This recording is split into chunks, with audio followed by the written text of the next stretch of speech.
شروع کوم په نامه د خدای چې ډېر زیات بخونکی او مهربانه دی.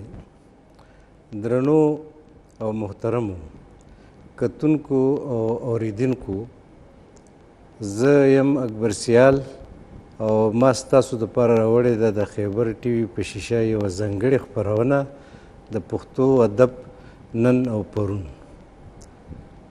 په دې خپرونه کې به موږ د پښتو ژبې ادب او د ژبې په تاریخ په دې ټولو موضوعاتو خبرې کوو. خو لکه څنګه چې څرګنده خبره ده چې ادب یا د ژوند نور علوم هر څه چې وي بغیر د آسماني کتابونو نه یو علم هم د اسمانه نه راکوزیږي. باقي چې څومره فطري علوم دي او څومره سماجي یا ټولنیز علوم دي نو هغه په یو انساني ټولنه کې وده کوي او روزنه کوي. پښتو لکه څنګه چې د دې نوم نه ظاهره ده 15,000 کاله یو زوړ تاریخ لري او دغه قام دغه پښتون قام په دې غرونو کې په دې دشتونو کې او په دې صحراګانو کې د 15,000 کالو نه را په دې خوا میشت دی. څنګه چې انساني ټولنې او د هغې اقدار او د هغې سماجي آلات بدلیږي، د پیداوار رشتې او د پیداوار آلات چې څنګه بدلیږي، هغه شان په سماج کې په ټولنه کې په ټولنیز ژوند کې هم بدلونونه راځي. انسان چې دا سفر د زرګونو کالو نه تر دې دمه د مزل وکړو تر دې دمه را رسېدلی دی، نو د غار او د غر د دور نه واخله تر دې دمه چې د څومره مزل کړی دی نو دا د په یو انساني ټولنیز ژوند کې دننه کړی دی. په انساني ټولنیز ژوند کې ادبیاتو ته څه مقام حاصل دی، بیا خصوصا ژبه په یو سماج کې په یو انساني ټولنه کې څومره ارزښت لري او یو ژبه د یو قام دپاره څومره ضروري وي. نو دغه شان پښتو ژبه، پښتو ادبیات، د پښتو ادبیاتو تاریخ، پښتو ژبې او ادب ته ورپېښې ستونزې، خصوصا د لیک دود او املایي ستونزې او دغه شان نور بلا څیزونه دي چې هغه به موږ په دې پروګرام کې تاسو ته وړاندې کوو او زموږ ماهرین، زموږ سکالرز، زموږ پوهان د هغې نه به تپوسونه کوو او هغوی به تاسو له جوابونه درکوي. لکه څنګه چې ما وویې چې په دنیا کې 2 قسمه علوم دي چې یو ته فطري علوم ویلی شي او بل ته ټولنیز علوم.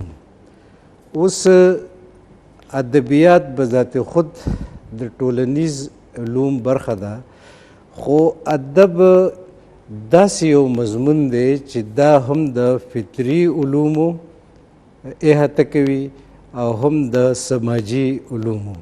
لکه یو ډاکټر چې وي نو هغه صرف د وجود یا د بدن پورې محدود وي او هغه ته دا پته وي چې په دې وجود کې دننه څه مسله ده، څه بیماري ده.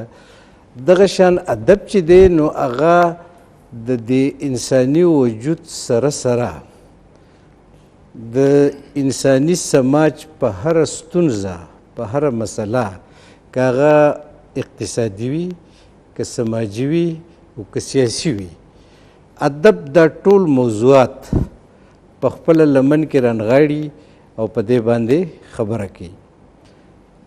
په دې پروګرام کې به وخت په وخت زموږ سره نوموړي پوهان او سکالران ګډون کوي. په ننني پروګرام کې خصوصا زه دا ویاړ ګڼم او سعادت خپل ګڼم چې زما ډېر زیات محترم ملګری او د دې دور هغه لیکوال چې د ګوتو په شمیر په لر او بر پښتونخوا کې یو څو لیکوالان دي چې د هغې د تحقیق او تخلیق سرچینې تاندې دي، تازه دي. او که زه دا ووایم چې هره میاشت پس یا 2-3 میاشتې پس هغې یو نوی کتاب لیکي، نو دا به بې ځایه خبره نه وي. زما دا مشر، زما دا ملګری مشر، ما اگر چې د عمر په لحاظ کشر دی، خو مشر ورته ځکه ویم چې د علم په لحاظ زما نه ډېر زیات قوي دی، زما نه ډېر زیات محترم دی، او زما نه کار او زیار هم ډېر زیات دی. تر دې دمه دغه ملګري تقریبا 15-16 کتابونه لیکلي دي، چې په دې کې څه خو په انګریزۍ کې دي، څه په اردو کې دي، او زیاتره برخه په پښتو کې ده. او په دې کې نثر هم شته، په دې کې د فلسفیانه علومو یو ټچ هم شته، په دې کې تاریخ هم شته، په دې کې تنقید هم شته، او په دې کې شاعري هم شته. نو دغسې یو ډېر لوی پوهان د پښتو ژبې زموږ سره په دې پروګرام کې ګډون کوي. زه ستاسو سره معرفي کوم خپل محترم ملګری ډاکټر حنیف خلیل صاحب. ډېره مننه سیال صاحب. د ډاکټر حنیف خلیل صاحب په څنګ کې زما سره نن دویم میلمه دی د باجوړ د سیمې، چې د هغه رګ و ریښه د ترکلانیو سره مربوطه ده. د میدان اوسیدونکی دی او ترکلانی دی، او په ترکلانو کې اسماعیل زی دی. د پښتو ژبې یو ډېر خوږ ژبې شاعر دی، او زه ورته هرکلی وایم، ماهر تعلیم هم دی. نو ښاغلی عزیز واحد صاحب زموږ سره ناست دی، هغه به هم په دې خپرونه کې تاسو سره خبرې او شاعري شریکوي. محترم ډاکټر حنیف خلیل صاحب، لکه څنګه چې د پروګرام د دې نوم نه واضحه ده، پښتو ادب نن او پرون، سبا به ورسره پکې هم خیر شامل کړو. ډېر مختصر او ساده تپوس ډاکټر صاحب، جی دا مونږ وایو چې ادب یو ځل داسې چلو شو چې په توتکان کې زموږ د ادبي جرګې غونډه وه، نو د ملکنډ ایجنسۍ زموږ شاعران ناست وو. نو زموږ د تاڼې یو ملګری ارواخات سرهندي صاحب، خدای دې وبخي، اوس وفات شوی دی. نو زموږ په هغه ټولنه کې، په هغه غونډه کې په دې بحث روانو چې د ادب څه ته وایي. نو هغه ډېر په بې ساختګۍ سره یو خبره وکړه، وی مړه وی ادب څه ته وایي، خو ته زما ادب کوه، زه به ستا ادب کوم. نو آیا واقعي ډاکټر صاحب ادب دغه څیز دی چې زه به ستا ادب کوم او ته به زما کوې؟ او که نه، ادب یو علم دی، یو سماجي ساینس دی، یو آرټ دی، دا څه شی دی؟ ادب څه ته وایي ډاکټر صاحب؟ ډېره مننه سیال صاحب. اول خو به زه شکریه ادا کوم ستاسو چې زما په تعارف کې تاسو ډېره مینه او ډېر نزدېکت وښودلو، نو زه فخر کوم ستاسو په ملګرتیا. راځو نیغ په نیغه ستاسو پوښتنې ته چې دا ادب رښتیا هم دا اصطلاح راځي مخې ته، خو چې دا دی څه شی، او په دې ډېر بحثونه هم کېږي، ډېر پې شوي هم دي، ډېر کنفیوز هم دي. د دغه بحثونو نه ډېر خلک نتیجه هم نشي ویستی چې اوس د ادب تعریف څه دی. زه کوشش کوم چې ډېر په اسانو ټکو کې، او که خبره لږه رانه اوږده شوه، نو داسې سټپ بای سټپ تسلسل سره د دې ادب تعریف کوم.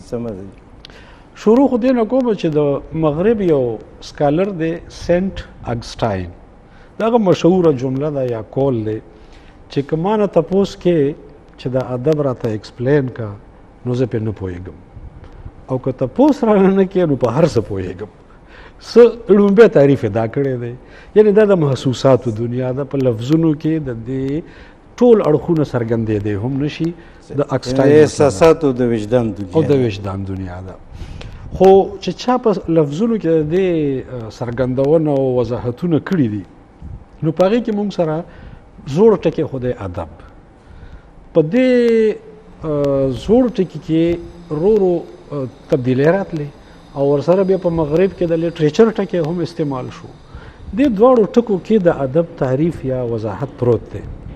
تاسو چې د خپلې علاقې د کوم مشر کیسه بیان کړه چې مړ ادب څه ته وایي خو ته زما ادب کوه او زه به ستا ادب کوم. د دې ادب دا ټکی اصل کې چې د عربی دی د دې ړومبی مطلب هم دغه دی، یعنی د ادب تعریف شروع کیږي دغه ځای نه چې عزت او احترام ورکول. بیا په عربي قبایلي کلتور کې به عزت او احترام هغه چاته ورکړلی کېدی شو چې د چا به میلمستیا کېدله. که ما به تاسو میلمه کوي نو د دې مطلب به دا و چې زه تاسو ته ادب او احترام در کوم او اخلاقي طور زه تاسو یو دروند شخصیت ګڼم. نو د میلمستیا معنی هم په ادب کې شامله شوه. بیا دغه قدرونه په وینا کې راغلل، چې وینا کې راغلل نو دې سره به اخلاقي خبرې، ټولنیز شعور، په ټولنه کې د انسانانو اهمیت او مقام دا به چې کله ډسکس کېدو خبره اتره به کېده، دغه قسمه خبرو ته به ادب ویلو چې په هغې کې احترام، عزت او ټولنیز شعور پروت وي. دغه خبرې چې تحریر ته راغلی نو د دې مطلب دا دی چې د ادب اوس هغه تحریر شو چې په هغې کې د ټولنې مسلې، نفسیات، سیاسیات او ټول اړخونه او هغه د انسان نه چاپیره چورلی او په مجموعي طور په ټولنه کې د انسان مقام، قدر، قیمت، اهمیت او احترام زیاتول، ټولنه ښایسته کول، په ټولنه کې امن او خوشحالي راوستل او د دې لپاره لیک کول او هغه خورول. دا شو ادب. ستاسو مطلب دا دی چې که په بازارونو کې، په میلو کې، په کلو کې، په پولو پټو کې، کارخانو کې دا په کروڑونو خلک ژوند کوي، نو دا خلک ژوند هم کوي او د ژوند سره سره خبرې هم کوي. بالکل.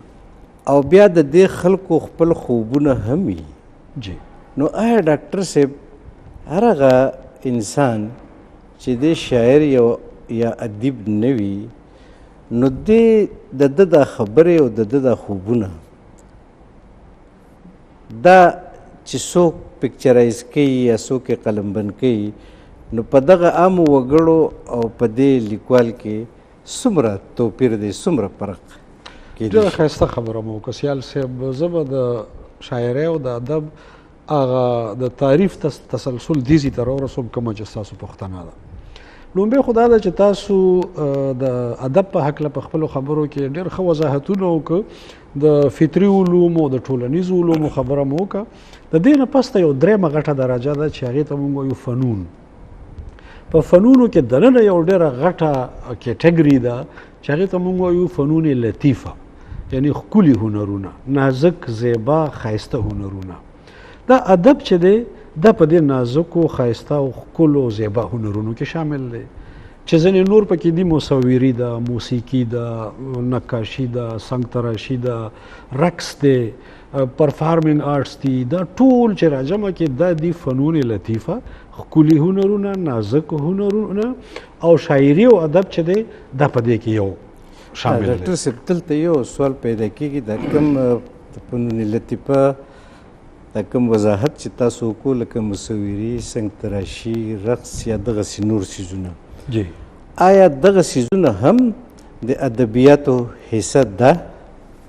دا سیال صاحب داسې ده که نه چې دا ځان له خو یو فن دی، خو دې کې د شاعري او ادب چې دی دا یو داسې وسعت او د پراخ مفهوم لري چې په دې کې دغه ټول فنونه خو هم په خپل راتلی شي چې د دې نه علاوه پکې علوم هم راځي، فطري علوم هم راځي، ټولنیز علوم خو د فنون لطیفه نه ځان له یو څانګه ده، خو هغه هم د ادب برخه ده.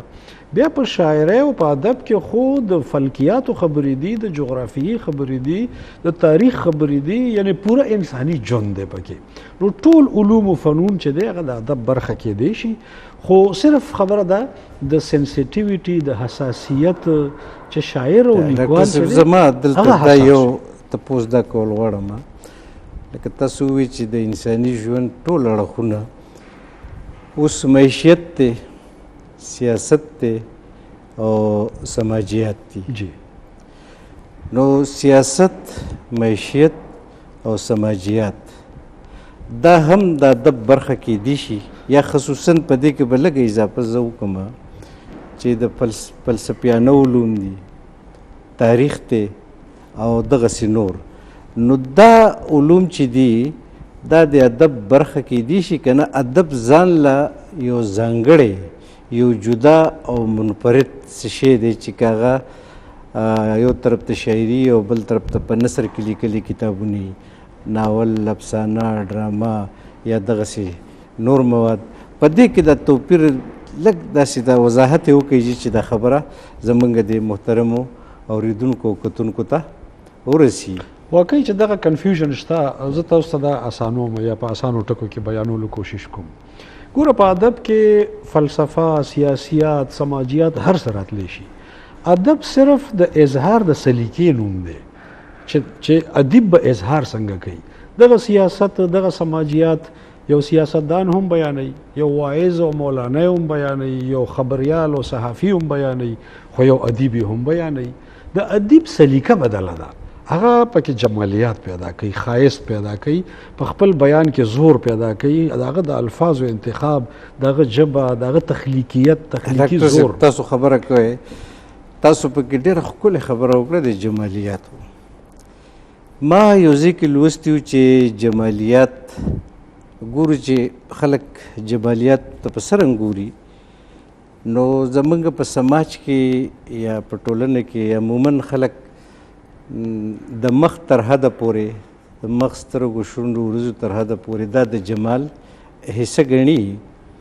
ما یو ځای کې لوستي وو، یو ډېر لوی سماجي عالم دا خبره کړې وه چې دا جمالیات چې دي نو دا انسان دوستی ته وایي، دا د زړه د تل صداقت ته وایي، او هغه ښایست ته وایي چې چرته چرته خلک ځپلی کېږي او د ځپلو خلکو ترجماني څوک کولی شي په ټیک طریقې سره، نو هغه سماجي عالم وایي چې جمالیات دغه عمل ته وایي. تاسو د دې سره اتفاق لرئ؟ بالکل اتفاق هم لرم او وضاحت هم کوم.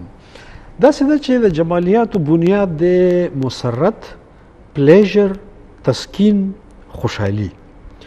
اوس دغه بنیادی نکته چې ده د یو طبقې ته به په دې کې وي چې هغه د مخو، زلفو، د دې رخسار او د دې نه تسکین اخلي.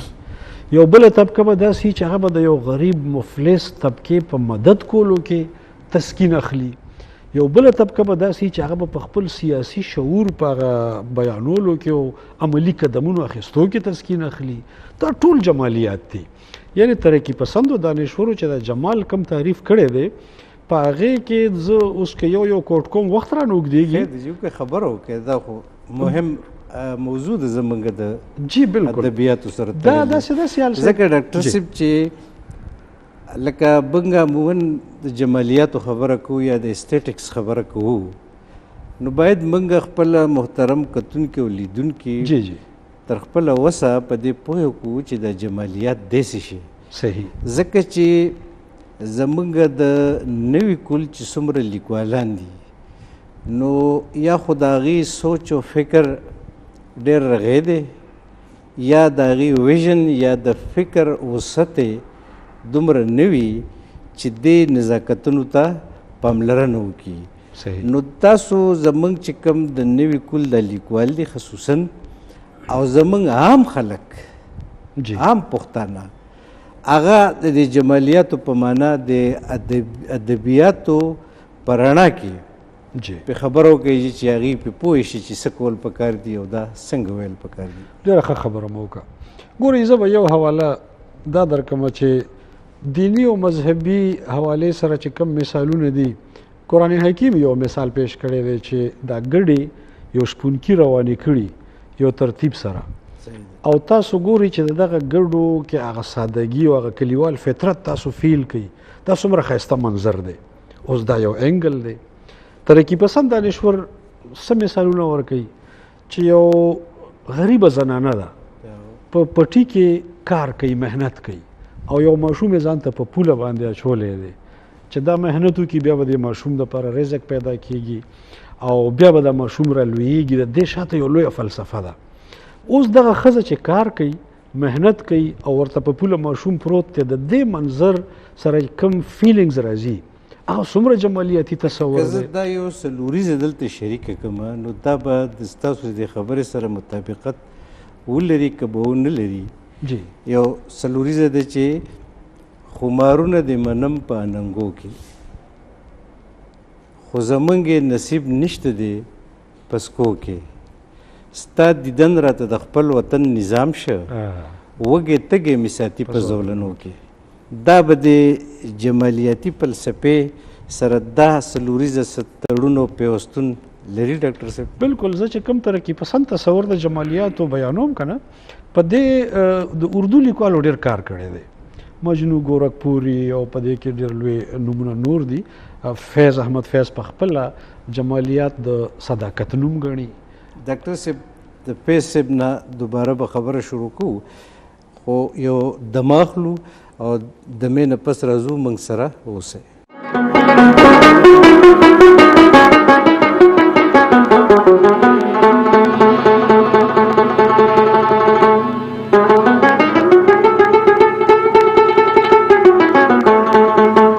मेरी महबूब न मान मैंने समझा था कि तू है तो दरख्शान हयात तेरा गम है तो गमे दहर का झगड़ा क्या है यूं न था मैंने फ़कत चाहा तो यूं हो जाए और भी गम है ज़माने में मोहब्बत के सिवा राहतें और भी है प्यार की राहत के सिवा. ګوره دا اخیری مصرع چې تاسو وویله که نه راحت اور بھی ہے پیار کی راحت کے سوا دا راحت خبره چې ما کړې وه د سکون د مسرت د سیټسفیکشن د خوشحالۍ دا د جمالیاتو بنیاد دی.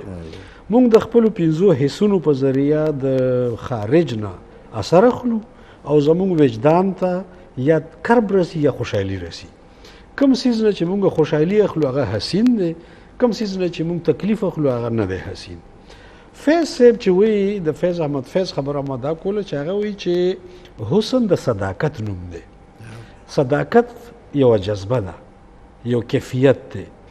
نو په هر هغه مادي کار کې چې هغې ته اپروچ صادقانه وشي نو دغه کې به تا ته مسرت خوشحالي او دا راحت اور بھی ہے پیار کی راحت کے سوا راحت به درته میلاویږي. یعنی دا د جمالیاتو ترقی پسند تعریف دی. که وایي چې قفس اداس ہے یارو صبا سے کچھ تو کہو کہیں تو بہر خدا آج ذکر یار چلے. دغه کیسه فیض ډیر شدت سره کړی چې د خلکو توجه یې ډاکټر صاحب خلک وایي چې فیض چې دی نو هغه کې دغه ټولې خبرې وې خو هغه وایي چې په ده کې طبقاتي جمالیات نه وو. داسې د سیال صاحب چې فیض ګوره د ترقي پسندۍ دپاره یا د مقصدیت دپاره دا یوه نکته ده طبقاتي لرې برې. د دې نه علاوه لکه شاعري د اسمان نه ځمکې ته راوستل په خپله یو ترقي پسنده رویه ده. دا څوک چې د خیال او رخسار او د مبالغې او د دې خبرې کوي او فیض غوندې سړی وایي چې په دې ځمکه ظلم دی، ناانصافي ده، سماج زموږ ډسټرب دی، بله مسلې دي، دا په شاعرۍ کې بیان کوي. دغسې خبره لکه څنګه چې فیض احمد فیض کوي ډاکټر صاحب په پښتنو شاعرانو کې هم دغسې رویه زموږ د شاعرانو شته ژوند طرف ته؟ بالکل زموږ په پښتنو شاعرانو کې په زړو کې هم دا رویه موجوده ده. که موږ خوشحال بابا، رحمان بابا راواخلو نو هغې د مظلومې طبقې خبره په هغه وخت کې کړې ده. هغې د محنتکش او د دهقان او د مزدور د خولو خبره په هغه وخت کې کړې ده. خو که موږ 20مې صدۍ ته راځو نو په دې کې کاکاجي صنوبر حسین ډېر لوی نوم دی، ډېر لوی مبارز دی. کاکاجي نوم تاسو واخیستو چې هغې وایي ترکلاني صاحب هم ناست دی کاکاجي صنوبر حسین ذکر تاسو وکړو نو هغه وایي چې د ملا په نصیحت به څه غوږ کېږده ترجمه ته چې چغار ستا د پڼوزي. جی بالکل. او خدایا جی دا بازار تاله کړې په مغلو د غریب حسن په یو موټي چڼوزي. خبره جاری وساتئ. دا کاکاجي ته زه راتلمه چې په پښتنو دانشورو شاعرانو ادیبانو کې کاکاجي هغه شخصیت دی چې د ادب او ادیبانو مخ یې دې طرف ته کو، قبله یې وله بدله کا.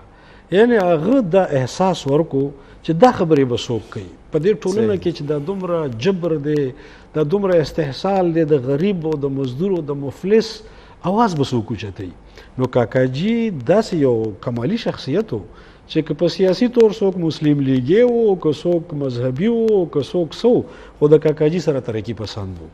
نو هغه د یو تحریک په شکل دغه طریقې پسند رویه د ادب برخه جوړې کې. وروسته خو اجمل خټک او کلندر صاحب، همیش خلیل صاحب، طوفان، بلا ډېر خلک دي، انتر ساحل صاحب او اجمل خټک صاحب پورې. بالکل بالکل. ډاکټر صاحب دا به لکه په خپل تمهیدي خبرو کې وي چې پښتون قام یا پښتو ژبه دا 15,000 کلن تاریخ لري.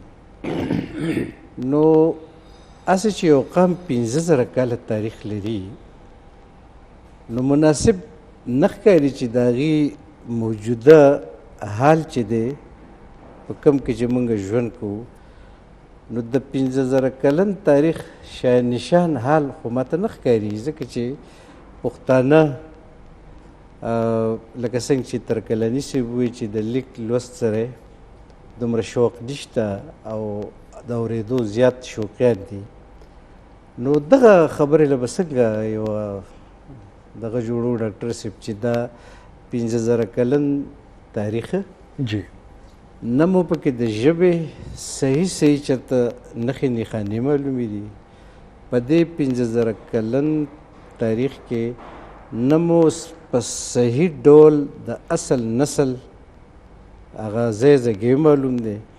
څوک وایي چې آریین دي، څوک وایي بنو اسرائیل دي، څوک څه وایي، څوک څه وایي، څوک څه وایي. یعنې داسې یو نقطه نشته تر دې دمه چې پښتانه پرې راټول شي او لکه د قام په حیث خپله ژبه، خپل کلتور، خپل ادب، خپل سیاست، خپل معیشت او خپل سماجیات او لکه ترکلني صاحب وایي چې خپل تهذیب او تمدن دې له طریقې ورکړي او دا مخ په وړاندې بوځي. نو د 15,000 کلن تاریخ د پسماندګۍ څه وجه کېدی شي په ادبیاتو کې چې دننه په دې باندې خبره کوو ډاکټر صاحب؟ سیال صاحب ډېر ښه تاسو تفصیلي سوال وکړو او ډېر ښه سوال دی، ښه پوښتنه ده. واقعي چې دا خبره کلیر خوشي چې مسله څه ده. هغه ډېر بنیادي چې کوم فیکټر دی هغې طرف ته زموږ ډېرو کمو لیکوالو اشاره کړې ده. دې کې خو شک نشته چې 15,000 کاله تاریخ لري پښتانه. په ویدي ادب کې د پښتنو د ژبې، د علاقې، د جغرافیې، د مزاج ذکر موجود دی. کومه چې بنیادي فیکټر زه یادوم یا بنیادي وجه زه یادوم هغه دا ده چې د پښتنو جغرافیه چې ده که نه، هغه جغرافیه داسې وه چې پښتانه همیشه دپاره د سروایول په جنګ کې وو، د مقابلې او د ځان بچ ستاسو کولو. مطلب دا دی چې پښتانه په داسې سیمه کې ژوند کوي چې دا د ایشیا او د سنټرل ایشیا په منځ کې دروازه ده. بالکل. او د هغه ځای نه چې یرغلګر راغلي دي نو هم یې په موږ خپې ایښي دي، او د هغه طرف نه چې راغلي دي نو هم یې په موږ خپې ایښي دي. مطلب دا دی چې موږ په لار کې پراته خلک یو، نو ځکه خبره خو همدغه ده. دغه سوال له واپس راځه به خو ملګري وایي چې یو دمه کوو، نو یو دمه اخلو، موږ سره اوسئ. ډېرو زیاتو محترمو کتونکو، اورېدونکو، لیدونکو، د یو وړې شان وقفې نه پس بیا ستاسو په خدمت کې حاضر یو. ما او ډاکټر صاحب او ترکلاني صاحب موږ لګیا وو، موږ په دغه ستونزو باندې خبره کوله، کومې ستونزې چې ادب ته پیښې دي، کومې ستونزې چې په ادبي حوالو زموږ ژبې ته، زموږ کلتور ته، زموږ تاریخ ته، زموږ لسانیاتو ته پیښې دي. نو موږ داسې لږ غوندې په شا لاړو هغه 15,000 کلن تاریخ ته، او ما د ډاکټر محترم نه تپوس دا کړی و چې د 15,000 کلن تاریخ باوجود هم موږ ولې اوس هم پسمانده یو. نو په دې باندې ډاکټر محترم خبره کوله، تاسو خپله خبره جاري وساتئ. مننه سیال صاحب. ما خبره دې ته را رسولې وه چې کم قام، قبیله، د انسانانو ټولنه د هغه ژوند غریز وي، قبایلي وي، سهولتونه، اسانۍ، وسایل ورسره کم وي، هغه کلم ته ډېر رستو راځي، لیک لوست ته هغه ډېر رستو راځي. هغه د خپل ژوند د بقا سره مخ وي او هغه د هغې دپاره وسایل ګوري. لکه سایر لودیان وایي چې مفلسی حصے لطافت کو مٹا دیتی ہے، भूख आदाब के सांचों में नहीं डल सकती. زبا لګه د دې ترجمه هم د ګرانو کتونکو سره شریک کوم. سایر لودیانوي د اردو ژبې یو ډېر لوی شاعر دی هغه وایي چې دا غریبي چې ده که نه نو دا د لطیف احساس دا خوږ احساس دا په سړي کې وجني نو هغه وایي چې مفلس حس سے لطافت کو مٹا دیتی ہے بھوک یعنی لوږه چې ده که نه لوږه دا د ادب په سانچو کې نشي پټ کېدی هغه وایي چې تر څو پورې لوږه ختمه شوې نه وي لکه څنګه چې ډاکټر صاحب محترم ووایي چې غربت چې زمونږ معیشت نشته زمونږ آلات پیداوار او زمونږ د کروندې هم څه نشته زمونږ کارخانې نشته زمونږ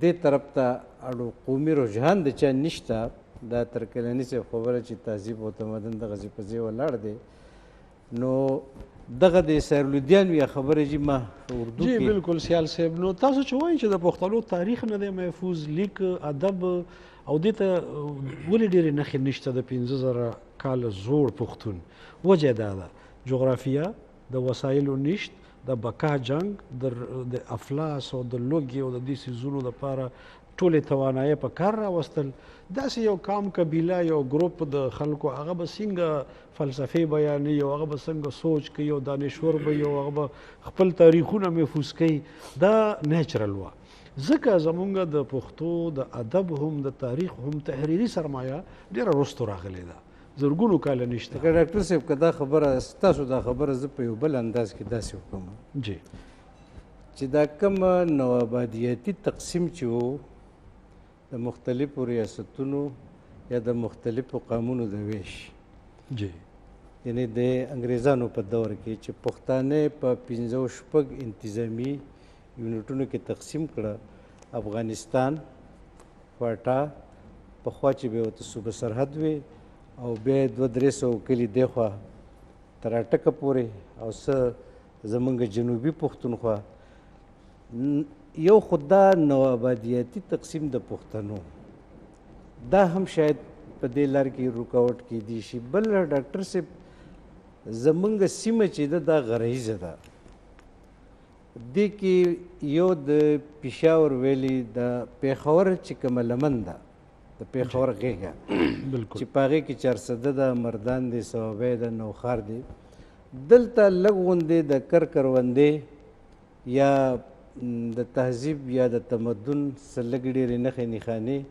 د پښتونخوا د نورو حصو په نسبت په نظر راځي شاید په دې ویلي کې په دې پېښور کې ویلي کې شاید خوشحال خان بابا کار کړی دی حضرت بایزید پیر روخان شاید په دې کې هلې ځلې کړي دي په دې کې عبدالرحمن بابا پیدا شوی دی په بادر کلي کې نو دا د دې خلکو د برکته دا څه نه څه چې په دې پېښور ویلي کې موږ ته د پښتونخوا د نورو یونټونو په نسبت لږ یو څه ښه شان پکچر په نظر راځي نو هغه وجه شاید دا خو نه ده چې دلته کې هغه تحریکونه چې دي لکه د باچا خان تحریک هم په دې پېښور ویلي کې یو ډېر مهم تاریخ دی خو چونکې زمونږ ادبي پروګرام دی نه موږ زیات کوشش دا کوو چې ادبیاتو طرف ته نو دلته په بادر کلي کې رحمان بابا پاکوړي کې خوشحال بابا او بیا د کاڼیګرم وزیرستان حضرت بایزید پیر روخان او دغه هلې ځلې په چارسده کې